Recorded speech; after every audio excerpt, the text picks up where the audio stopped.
Hey everyone, I'm Kevin with Victory 4x4. In today's video, we're going to be installing our engine, transmission, and transfer case skid system on our 2023 ZR2 Chevy Colorado.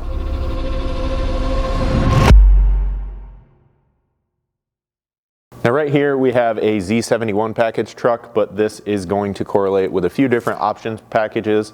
Basically what we're going to do here is remove this lower air dam, this plastic splash shield, and the small metal skid plate under here. So because it's right in front of us and obvious, I grabbed a 7mm socket and we're going to remove the 10 screws along the front edge here where this black plastic kind of meets the bottom of this gray plastic.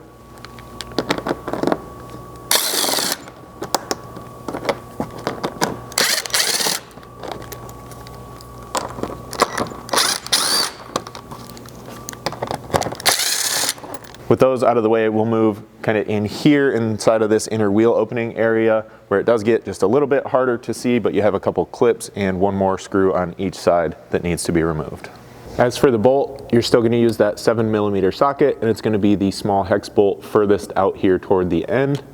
You'll have one on each side again. Next, you have two clips that need to be removed. They're in each of these kind of tabbed locations running up into the painted front fascia or bumper assembly. They are a little bit tricky to access, but they can be reached pretty well with a 90-degree style pick like I have here.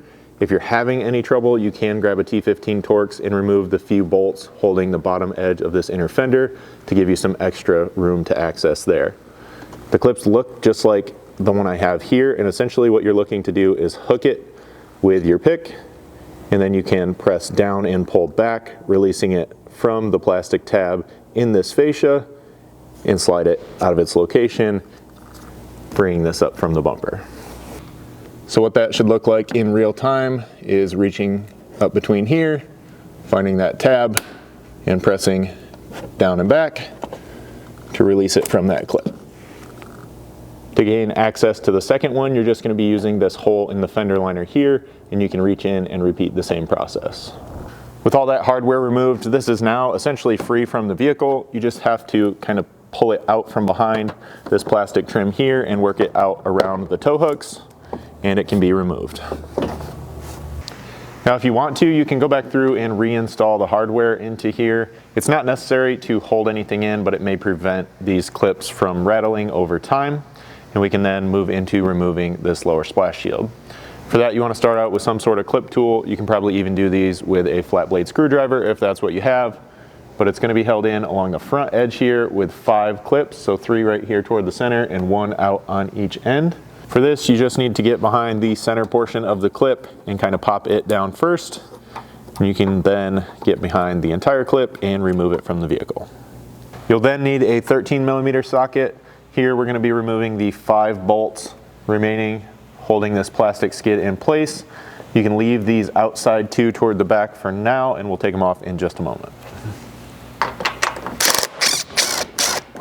Similar to that first plastic piece, it's going to be kind of tucked up behind this gray plastic, so you got to make sure to pull it down around that, and then you can slide it out around the tow hook. Once you've done that on both sides, you should be able to slide it pretty much straight forward and off of the truck. Then we can come back and remove those last 2 bolts. Again, with that 13, just make sure you're supporting the stamped steel skid when you take out the final bolt.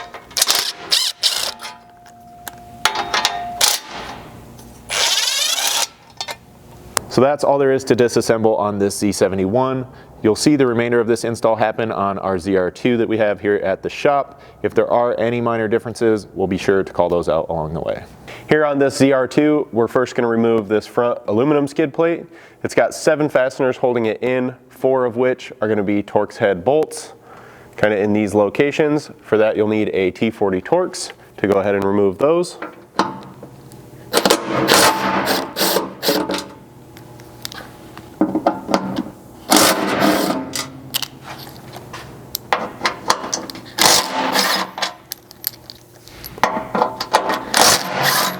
You'll then grab a 13mm socket to remove the remaining 3 bolts across roughly the center of the skid here. Just make sure when you pull the final bolt out on this that you have this somewhat supported.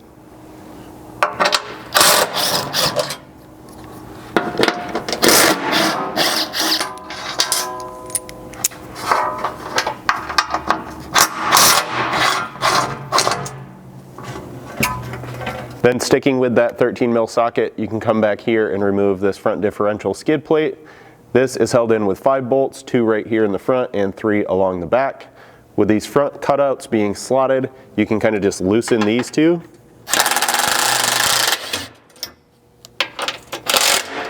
And then go back and remove all 3 across the rear. That'll give this a little bit of support while you get those out. And then you can slide this off and come back and take those bolts out.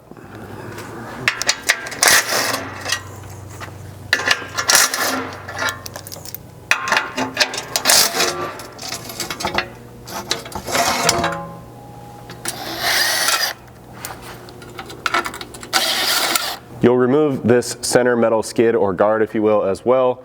It's got 2 bolts here on the bottom.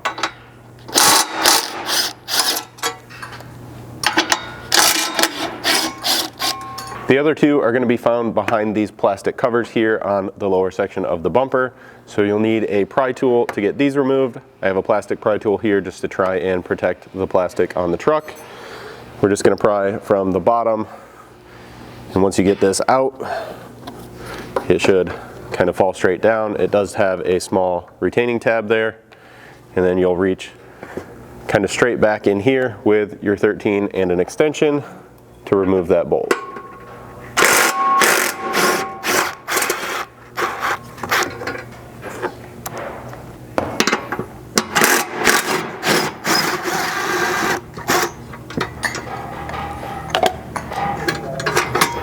Once you have both of those removed, you should be able to pull this straight down. Now on this rear cross member, you'll see 3 clip nuts that secured the factory skid and the factory hardware threaded into. If you're only installing our engine skid, you can go ahead and leave those in place and just bolt the skid in using the factory hardware. If you're going to be running our engine skid and a transmission skid, in which case you have to stack them, you're not going to have enough thread length in those factory bolts, so you're going to want to remove these and use the 5/16 hardware that we provide. So to get these out, you just need a flat screwdriver or even a pick to get up in here. You'll kind of pry the center locking tab down and then pull this right out of its hole location. The clip nuts we provide are very similar, and they're going to install in essentially the same fashion, so you'll just slide these back into each of those locations and snap them in. You can now grab your engine skid and raise it up to the front of the truck. We're doing this with a transmission jack since we're working here on a lift, but you can do the same thing with a floor jack in your driveway if that's how you're going to install yours. You want to have your factory hardware in hand, at least for these front 3 bolts at this time. So if you remember correctly from the disassembly, that's the 3 hex bolts that run along the front here. So you can start each of these by hand.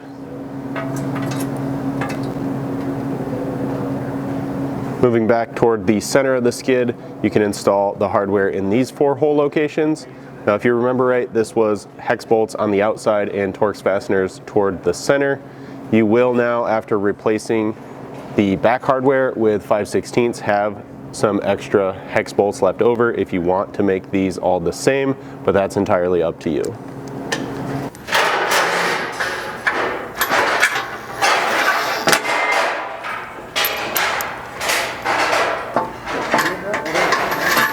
Now your 5/16 hardware back here is the 5/16 by 1¼ long hex bolt with a washer.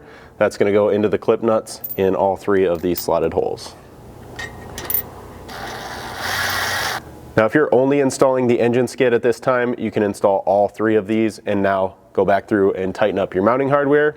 If you're continuing on with a transmission skid like we are, you're just going to install the center one, as the front holes on that transmission skid have a slotted hole there to allow it to slide in and kind of overlap on the top side of this skid. Additionally, one small detail that I really should have pointed out earlier on, but some of you, specifically with a non-ZR2 truck, are likely not going to have any factory clip nuts in this back location, as you don't have the same skid plate across the center under the diff here. So you will just simply install the 5/16 clip nuts in these 3 locations. So this is your transmission skid, obviously well ventilated. The 3-hole side is going to go toward the front of the truck. So here you can see that slot that is going to slide on to that rear bolt on the engine skid, and then the 4 bolts here will bolt to the cross member up on the truck. Now back here at the transmission mount cross member, you're going to see this transfer case skid, which if you didn't purchase our transfer case skid at the same time as your transmission skid and want to retain this, you can. You'll simply install our skid over top of the factory skid here. We do recommend at least removing this temporarily and replacing the factory metric clip nuts with our 5/16 bolts and clip nuts here in these two locations. And that will again just require that 13mm socket on the two bolts here, as well as the two at the rear of this skid.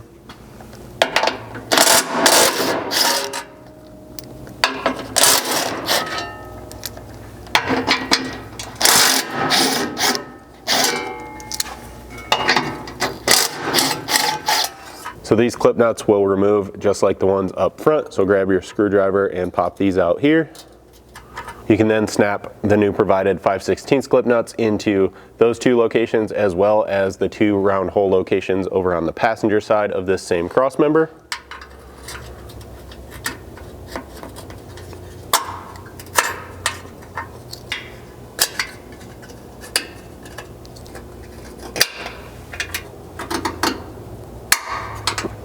Since we are installing our full skid system, including our transfer case skid, we're gonna leave that factory one out of the way, and we can now get our trans skid up on the jack and start installing some hardware.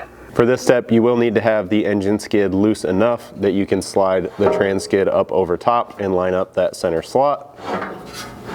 You can then slide that forward until you can install the two remaining 5/16 bolts out on each side. Now across the back here, you're just using 4 more of those 5/16 by 1¼ inch long hex bolts. So go ahead and start each of these by hand.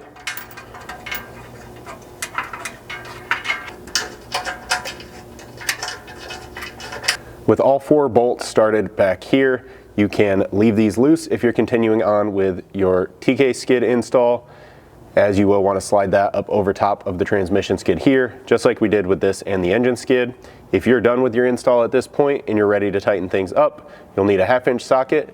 You'll first, at the rear back here, want to tighten up the 2 center bolts, and then come back and just snug up those outside 2, drawing them tight to the skid plate. From there, you can go back up front and tighten the 3 bolts up there. So moving on to the TK skid, here you can get a quick look at it. So the front edge has those 2 slots on the outside bolts that I mentioned earlier on. You do have a couple extra holes in here. Essentially, that's just so this can be a mirrored part for us from a production standpoint. So pay attention there when you're lining this up, and don't be too concerned about those. Before we get this installed, there's just a couple bolts we have to loosen and one to remove there in the back by the evap canister, so we'll show you that now. So this is your factory evap canister mounting bracket. This is what we need to loosen up to get the skid installed, as it's going to sit up tight to this cross member, and then this will bolt back in underneath. So here on the front, you just have 1 bolt that you can remove with your 13. And then out here on the side, we've got a couple nuts that are actually kind of buried down inside of the frame rail that need to be just loosened up to allow this to drop free, so you're not prying on this plastic bracket. So moving out here to the side of the frame, you're going to be reaching inside of this hole and this one up here inside of the body mount. These are the 2 larger holes in this location. You'll still use your 13mm socket here. Obviously, it's a little hard to see as you're reaching down in the frame from a filming standpoint, but you can look inside of there and pretty easily see the nut on the stud that passes through the frame. The reason we switched to a ratchet here is because we just want to loosen these and not accidentally remove them all the way off of their stud, and you're in a little bit tight quarters with your factory slider or skid here. So go ahead and loosen these up.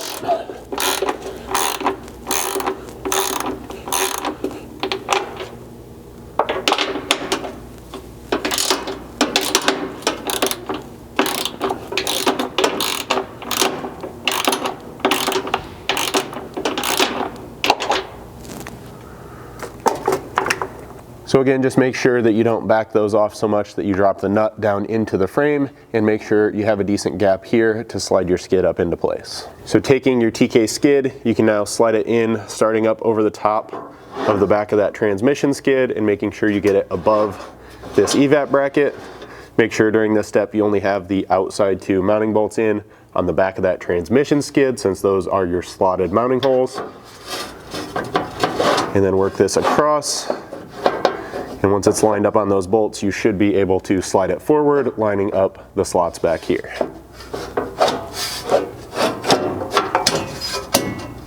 To make sure you have this properly lined up, you can now start reinstalling your factory hardware across the back here.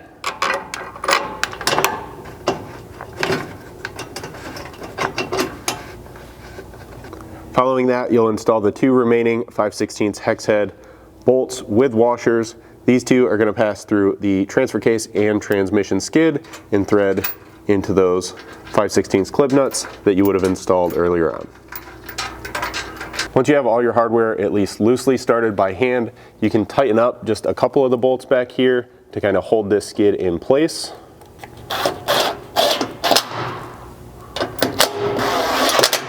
And then on the remaining two holes over here on the passenger side, we're going to be using the skid as a guide to mark and drill and install two 3/8 self-tapping bolts.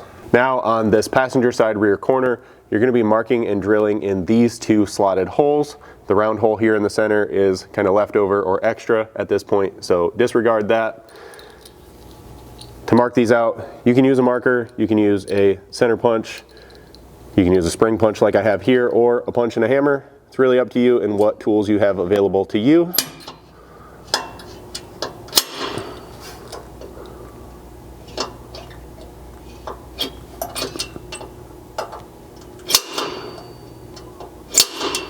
Now I mentioned we're using the skid as a guide. If you want to, if you're worried about damaging the powder coat finish on your skid, you could pull it back down once you have those marked and then drill and reinstall it before getting your self-threading bolts in place.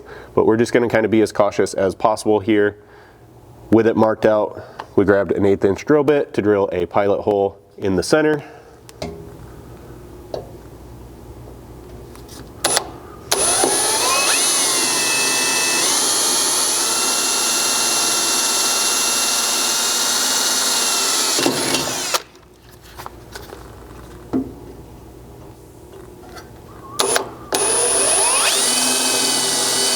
From there, the 3/8 thread cutting bolts require a 5/16 hole, so you can use a conventional 5/16 drill bit, or we really like step bits or unibits like I have here. So I'm gonna go ahead and get started with this. I may find as I drill this in that it's a little bit too long for the width of this cross member. So if it makes contact with the back side of that, I'll just switch to this and finish out that hole.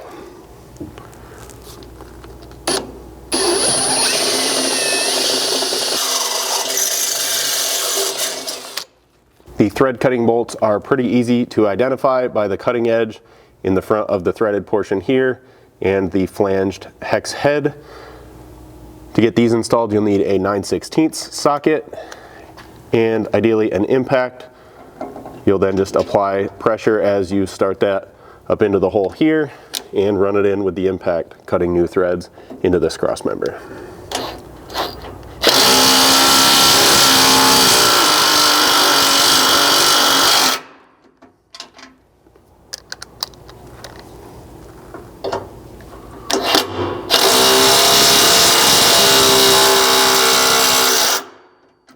Once you have both of those started and you're happy with the result, we can now work our way back through and tighten up and double check all the alignment and hardware throughout our entire skid system.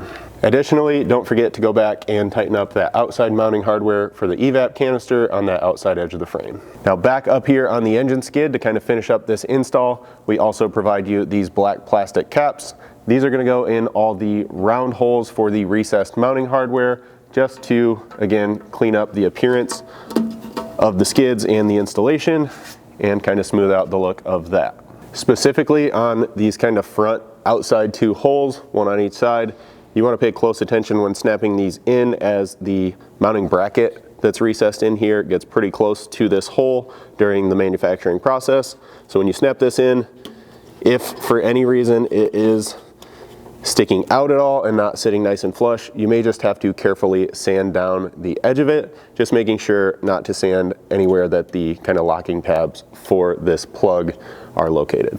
At that point, once all your hardware is tight and your plugs are installed, this installation is pretty much complete. So if you guys have any questions at all about this install or really anything else we offer here at Victory 4x4, please don't hesitate to reach out to us. You can always send us an email at info@victory4x4.com or call us at 269-459-8447.